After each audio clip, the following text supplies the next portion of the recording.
Hello everyone, and welcome to another Top 5 Records video. And today I'm going to take a closer look at the year 1986. And I'm going to make a list. What are the 5 best albums from 1986?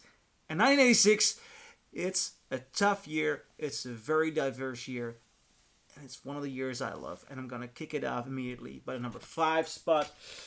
This was in a tough competition. It would either be this record or Blood and Chocolate by Elvis Costello and the Attractions. And I love that album. So we're gonna start the number 5 spot with pretty high stakes.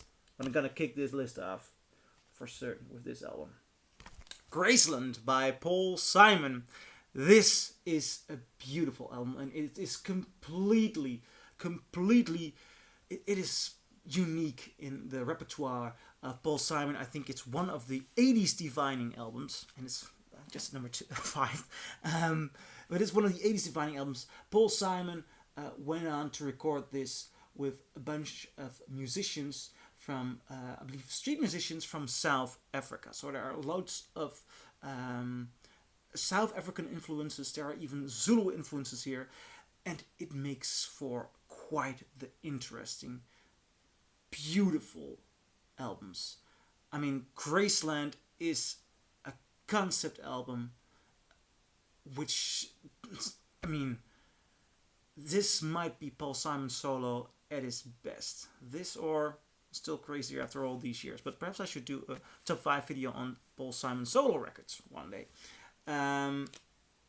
This album, it is just something you really need to hear. And it was one of the first full albums I actually listened to, and it grew close to my heart. I really love this. On number 5 spot, Paul Simon, Graceland. So, kicking off this list with Graceland on number 5. What's left to come? Now, I can tell you. Run DMC Racing Hell. Oh, this one is gorgeous. This is, I believe it's the first hip-hop album in this series.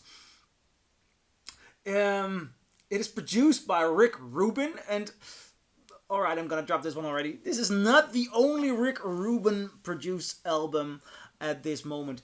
It is completely unique. The sound is so interesting. I mean, these guys, what they are doing sound-wise, genre-wise, it is just so challenging. It is such an interesting new sound. I mean, not only at that moment in time, but when you put it on right now, I mean, you can hear 80s, you can hear 1986, you know, I mean, you hear it on this album, but it sounds fresh, it sounds new, different things are going on. Even if you take a look at, for example, a song in which they use something from the past. I mean, the song Walk This Way, it features Aerosmith. They just emerge sounds, and these guys are creating something that is completely out there. This is an awesome album. I love it, and it's just at number 4. Yeah, number 4. So what's gonna come next? Well, as a matter of fact, I'm gonna go for another hip-hop album. Yeah, the Beastie Boys, License to Ill. Another Rick Rubin produced album, and oh, this is so insanely good. It is so insanely good. This is just pure fun. They are quite different from Run DMC. I think Run DMC has much more of a sincere identity behind it, and I really love that album by Run DMC. This is just, how can I say it, frat boy fun, and you know, just jump along the bandwagon, because they are having loads of fun. There are so many awesome songs here. Obviously, Fight for Your Right to Party, which is a famous song, but I also really love Brass Monkey, Hold It Now, Girls. I mean, they're goofing around. This record is goofing around, but it is so brilliantly produced. They're having so much fun. It is so inviting. If you're not into hip hop, or you just want to start getting into hip hop, or want to get a sense of what was 80s hip hop like, mean, then just do it. Go for these two albums. I mean, you're gonna love it. You're gonna love it, really. License to Ill and Racing Hell by Run DMC. Now, those were the numbers 4 and 3. We're gonna go into some very heavy shit, and also albums which are defining genres, somewhat new genres, but albums defining genres. On the number 2 spot, a big gun. Metallica, Master of Puppets. This album is a kick in your nuts. I love it. Starting it off with Battery. I mean, Battery. Yeah, Battery. Then Master of Puppets. Oh, but it just goes on and on and on. The things that should not be. Welcome Home, Leper Messiah, which is has a Bowie reference. Orion. Oh, so many great songs on here. As a matter of fact, I already did a video on the album itself in the 1001 Albums You Must Hear Before You Die series. If you want to know more about what I think of this album, please take a look at that video. You can find it on my channel, the Metallica Master of Puppets 1001 Albums video. For now, number 2 spot from best albums from 1968. I'm in overdrive when I'm holding a Metallica album. It just rocks. Number 1.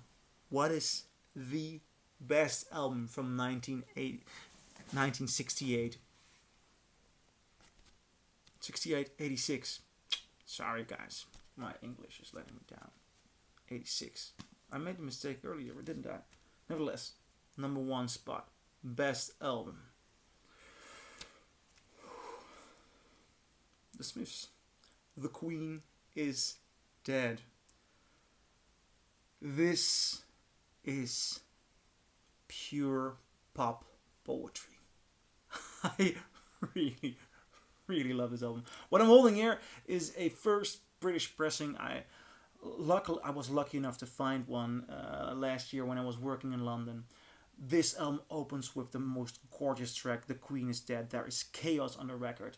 And it is somewhat of a banger. The Smiths don't make a lot of bangers, but this one really is a banger.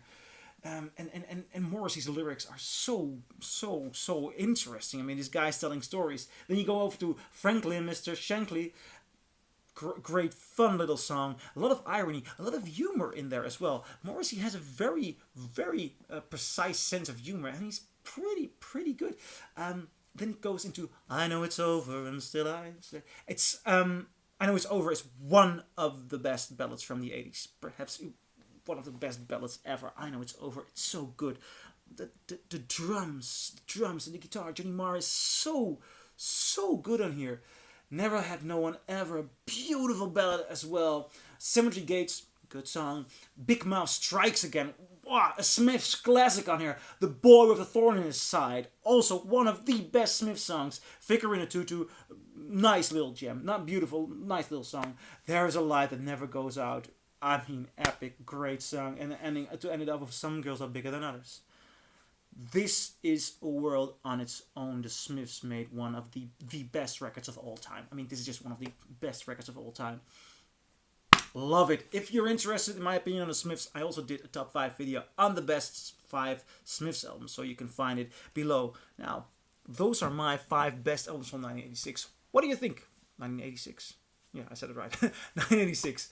What do you think? Do you agree? Do you disagree? Leave a comment below, and I'll see you in my next video. Bye.